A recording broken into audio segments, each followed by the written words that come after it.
સરહદ ઉપર અભેદ સુરક્ષા કવચ સાથે આરોગ્ય સેવાનો ધબકાર। સરહદી ગામોમાં સેનાની સહાય માટે એમ્બ્યુલન્સ સાથે આરોગ્ય સેવાઓ 24 કલાક કાર્યરત।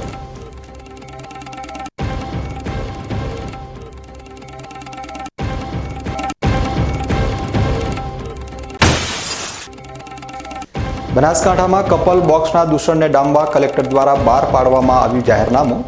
એકાંતના ઓઠા હેઠળ ચાલતા ગોરખધંધાને બંધ કરવાનું ફરમાન।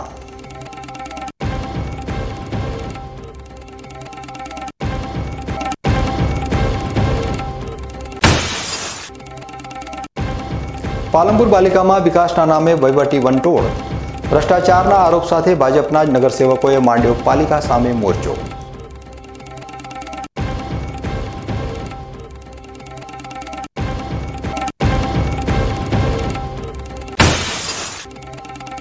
એક્યાસી વર્ષના સરહદના સિંહને પાકિસ્તાન સાથે બદલો લેવા નથી રોકી રહી ઉંમરની દિવાલ। આ ઉંમરે પણ પાકિસ્તાનને પાઠ ભણાવવા માટે કરી ગર્જના।